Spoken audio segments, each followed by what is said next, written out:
All Is One review for the new legendaries. Welcome to the show. I'm going to talk about most of the new legendaries from All Is One. I'm going to start with the commander decks, then I'll move on to the commanders that seem pretty cool. Then I'll group together a bunch that are just basically value. So let's get to it.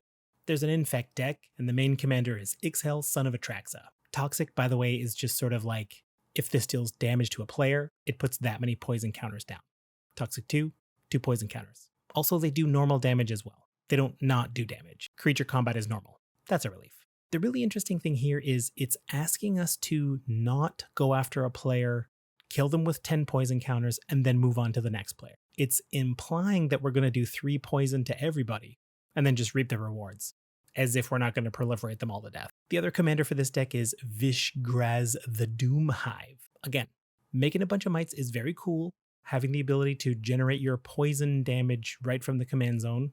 You don't have to find a card that says poison or toxic on it. But again, that +1/+1 for each poison counter implies that we're going to do a lot of damage doing poison to a lot of our opponents, as opposed to killing one player outright. If you give someone 9 poison counters, Vishgraz gets huge, but then when you eliminate them, they get small again, because the opponent's gone and so are the poison counters. Honestly, I just don't see this working. It seems cool, but Infect has a reputation. The reason you have to kill one player all at once is because the whole table's going to team up on you. And I cannot envision a world where you're going to convince a table that, like, I only want to get 3 poison counters on everybody. I promise I'm not going to proliferate you a bunch of times. Yeah, right. I still think you got to go all in on poison and attack one player at a time. And that really kneecaps these commanders. So the other deck is a Boros deck that's kind of about equipment, a little bit of token kind of thing. You'll see. The main commander is Neyali, Sun's Vanguard. If you attack multiple players, you get to exile multiple cards. That means you have access to them. The ability to play those cards is attached to Neyali. Neyali has to be on the battlefield for you to have that text. But it doesn't say they get exiled until end of turn or anything like that. During any turn you attacked with a token, put a couple cards in exile, and then anytime later in the game when you've got Neyali out, if you attack with a token, you've got access to those cards. Casting from exile gets pretty interesting with Commander Liara Porter. Commander Liara Porter's ability is limited time only, but being able to also discount those cards by X, and notice Commander Liara Porter provides the discount on any card cast from exile, even the ones from Neyali, Kadric Soul Kindler, and remember, Neyali gives these tokens double strike. That can be very potent. And I think Duke Ulder Ravenguard, at the beginning of combat on your turn, another target creature you control gains haste and myriad until end of turn. It's a powerful ability. Now, myriad will skip being declared as an attacker, but they will have attacked. So even if Duke Ulder is the only way you're making attackers, you won't get that extra exile, but you will have counted as attacked with a token, so you will get to cast the cards from Neyali's little stash. And then at that point, you for sure want Kiki Jiki Mirror Breaker, or Fable of the Mirror Breaker. The other commander from the Boros deck is Otharri, Sun's Glory. I want to take a second and talk about experience counters. They've not given us a lot of new commanders that deal with experience counters. And that's probably for good reason, because they all share. The thing that is gotta be by design that is a little bit frustrating is that they're mostly in Mardu colors, which means if you want to overlap them, you gotta really dip into other colors. Or you just stick to Mardu and you run all the ones that get experience. Problem there is, the Mardu ones don't get experience counters very fast. Otharri, as I mentioned, you get a bunch of Red Rebel tokens every time you attack. That's gotta be once per turn, unless you're doing extra combat stuff. Minthara Merciless Soul is that Orzhov one. She gets counters whenever something left the battlefield at the end of your turn. Her ability might be the best though. All your creatures get +1/+0 for each experience counter. But again, you can't make a ton of them. Kalemni was one of the original Boros ones that you only get experience counters when you cast 5-drop or more creatures. That's just so expensive. Daxos the Return, that's the enchantment one. Orzhov. We still haven't left Mardu. And for Daxos, you only get experience counters when you cast enchantments. Now, you could cast a lot of enchantments. There's plenty of little white ones that you can return to your hand and cast again. So this one has a little bit of potential, but it kind of demands that you put a ton of enchantments in your deck, which means you're not running 5-drop creatures, which means creatures aren't getting buffed with Minthara. It's kind of a counter synergy to that. Kelsian the Plague. This is the full Mardu one, but it's on a tap ability. You have to kill something with the 1 damage you can do to an opponent's creature, but that means your opponents have to have 0/1s on the board. and then you got to untap it to get more experience counters. And it really does get easier to get experience counters once you break out of Mardu. Mizzix of the Magnus, you can generate a ton of experience counters because the instants and sorceries that you're casting end up getting cheaper anyway. Plenty of broken Mizzix decks have been made, but again, they gotta be heavy instants and sorceries, so now you're not doing enchantments and you're not doing creatures. I think Marin of Clan Neltoth is when we really start to open up. This is the Golgari one that gets experience counters whenever another creature you control dies. Okay, now we're talking.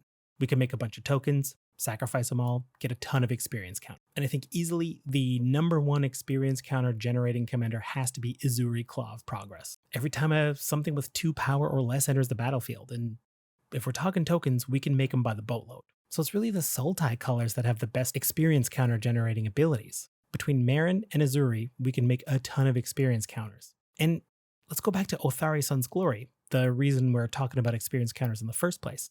Every time Otharri attacks, we get to make that many 2/2 rebels. I definitely want to pair that up with Ezuri because they just go perfectly together. You make a bunch of 2/2s, Ezuri turns those into experience counters, which allows you to make more 2/2s the next combat. At that point, you kind of have to go 5 color because you're using everything but black. And so now you might as well include Minthara so all those creatures are getting +1/+0 as well for each experience counter. But that will shut off Ezuri. Now they're too big to make those experience counters. They really made it hard to take advantage of these experience counters, didn't they? So now let's get to the regular set, starting with the more creative option. But first, the new Atraxa. Atraxa Grand Unifier. Hard to evaluate this one. I think a lot of people are just geared to destroy the Atraxa player ASAP because these decks can be brutal. They're just going to assume you're infect. And I guess you would use this one if you don't want to use the main one because of price reasons. The original Atraxa is $35. This one's already 25 or so, but the set's not technically out yet as I record this, so that could go down. But it feels a lot like the Niv Mizzet Reborn idea. Niv Mizzet Reborn asking you to have a bunch of multicolored spells in your deck. But the idea is you cast them and you draw a handful of cards. Same with Atraxa. But now we're supposed to divide our resources over all the card types. It kind of feels like you gotta build a good stuff deck. Or find a strategy that exists using all the types. Your artifacts are your ramp.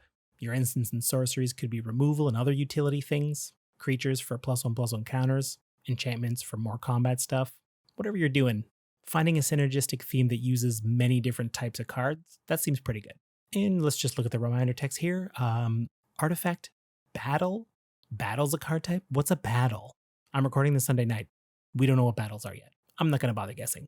You'll see in 2 days. Heck, maybe by the time you watch this, it's already known. Anyway, let's move on. Rhea Ivor, Bane of Bladehold. The battle cry goes cool by making a bunch of mites.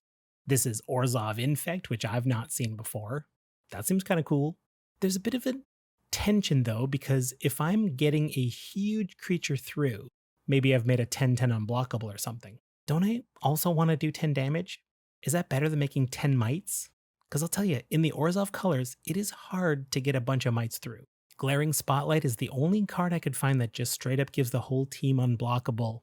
It does a bunch of other stuff too, but I'm interested in that 3-mana sack ability. You also get Hexproof. Sewers of Estark is a good instant to get that first part of the card going. You choose a target creature, and if it's attacking, it can't be blocked this turn.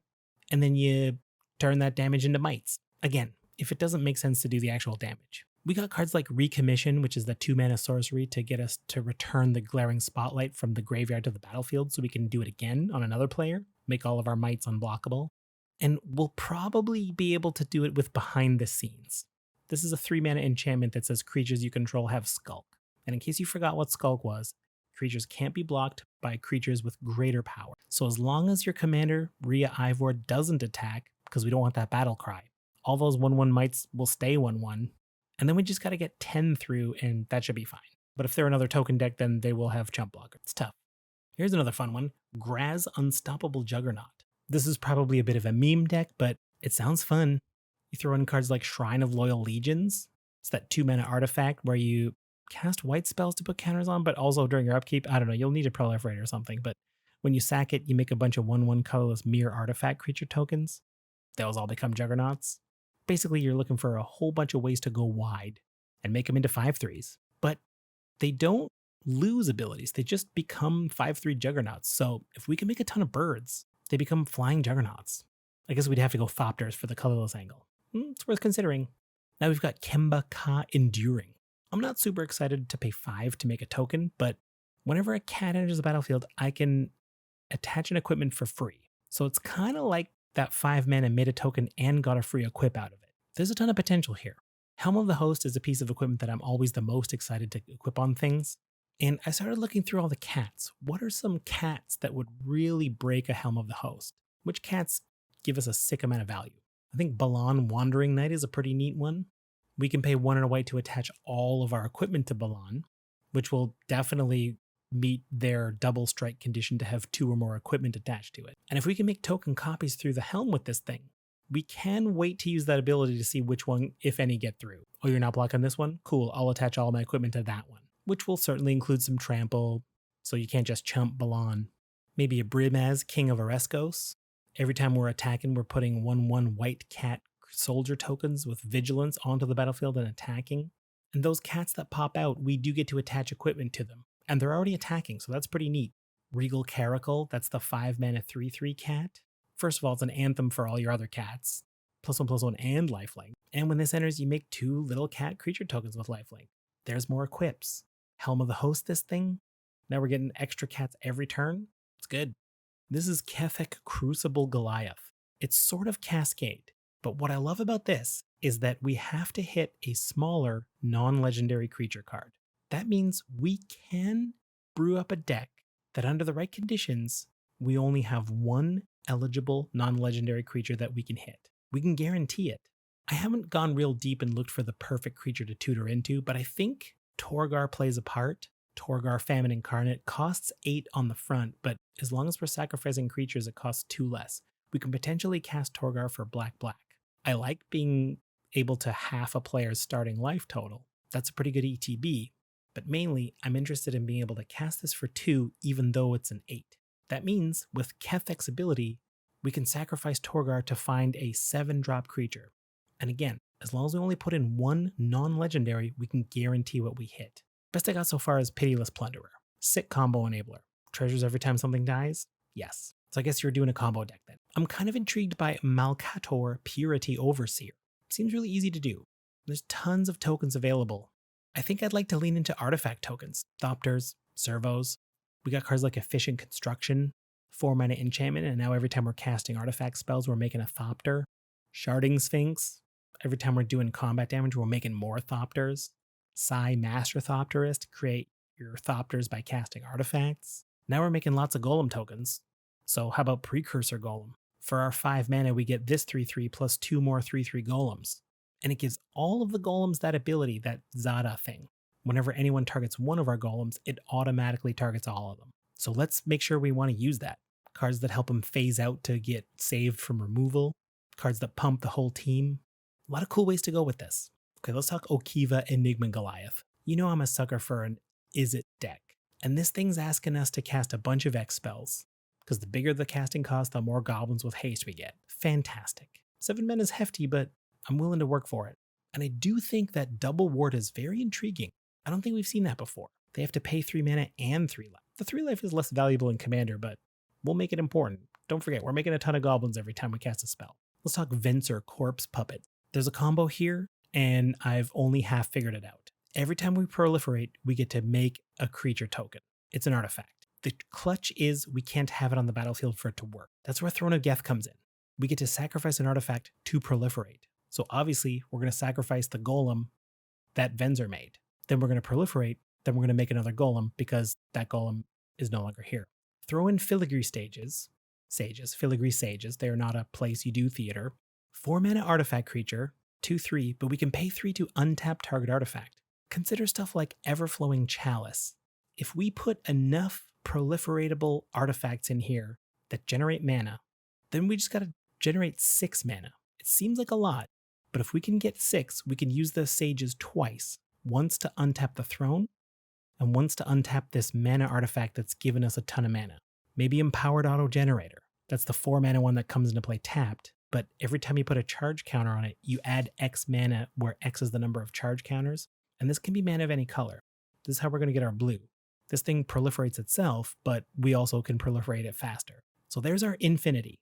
We're generating 6 mana, untapping the Throne of Geth and one of these other artifacts, and every time we're sacking the new golem that gets made. What do we do with it? I don't know. Okay, so now I'm going to talk about some of the value commanders. These commanders don't really point in a specific direction of a deck, they're just good value, so you just want to do more of the stuff they give you the value for. You'll see what I mean. Elesh, Norn, Mother of Machines. Just brutal. Such a hateful white commander. I mean, it's perfect for the white color pie, but also over $70 already. I think Ezuri, Stalker of Spheres is a neat addition in the Simic Proliferate decks. I think that extra card draw is what puts Ezuri over the top. At first, it seems like a more expensive Rolesk Apex hybrid. That's the one that when it dies, you proliferate twice. Making a creature die is a lot easier than paying 3, but being able to draw every time you proliferate, I think, is what puts Ezuri over the top. Glissa Sunseeker is a pretty neat value commander in Golgari. Destroying an enchantment once per turn probably seems good. You can make a lot of deals, convince an opponent to let Glissa through to destroy another opponent's enchantment. It's tough though. One enchantment per turn, it's fine, but how are you going to compete with something like Old Rutstein? I just think we get a lot more value out of this one. When it comes to Golgari value commanders, it's tough competition. I won't spend too long on Mondrak Glory Dominus. It's a 4-mana 4/4 that is also Anointed Procession. And also you can pay 1 mana and 4 life, or 3 mana to sack 2 artifacts or creatures to put an indestructible on this thing so that your opponents can't even destroy it easily. I don't know how much Anointed Procession is right now, but this thing's pre-selling for about $50. It's in the command zone. It's going to be expensive forever. And here's a couple of commanders that I think would be really good in certain 99s of certain other decks. Slobad Iron Goblin. You might want to consider this a value commander also. It's hard to draw the line sometimes. Bit of a gray area, but we can generate a ton of red mana this way. Cheating artifacts back into play from the graveyard's not that hard, especially not for red. Especially not if this goes in a red-black deck or something like that. Grixis. Now, the key is we can only use that mana to activate abilities on artifacts or cast more artifacts. So we're not going to be able to use it to cast a bunch of spells or do some X stuff. But there's tons of good artifacts that have activated abilities that we got to pay for that this could be pretty good. I think you definitely want to run a ton of things that make artifacts cheaper to cast so that you're netting mana. If you can cast a 5-drop artifact but only pay 3 for it, when you use this, you're getting 2 mana back. That'll let you cast more artifacts cheaper. Maybe you somehow figure out a way to untap Slobad and do it all again. At that point, you gotta put Scrap Trawler in. It's too much value. Value, value, value. One other 99 commander I want to mention is Vran, Executioner Thane. It's fine. You probably want to put it in an Aristocrats deck. But I gotta say, that Aristocrats deck, the thing's getting stuffed. I feel like we get another card that would be good in an Aristocrats deck every set. Maybe 2. At what point do you start cutting them? I mean, when you have over 99 cards, that's the rules. But does this thing make it at that point? Maybe not. I don't know. And one more shout out to Karumonix the Rat King. This is kind of a dream for rat colony decks. I think the hardest part about those you may run any number of these card type of decks is drawing more cards so that you can cast any number of them. It's weird that he gives everybody Toxic 1 because if you're a rat colony deck, you don't really care about the 1 Toxic, you're going to do combat damage. Those rats will get huge. Big beefy rats. And I will not be talking about Thrun Breaker of Silence. Mainly because it just seems like Thrun the Last Troll has been powered down, but all we got for it was an extra 1 power and 1 toughness, some trample. Anyway, that's it for the set review. The Commander Legendary. I skipped a lot of them because they just seemed like decent value. I didn't have any cool ideas to go with them yet, but if I do come up with one, you can be sure I'll do an episode on it. So stay tuned for those. And in the meantime, you keep being you. World's a better place for it. See you next time. And if you were a little bit intrigued by that rat colony deck, I got just the episode for you.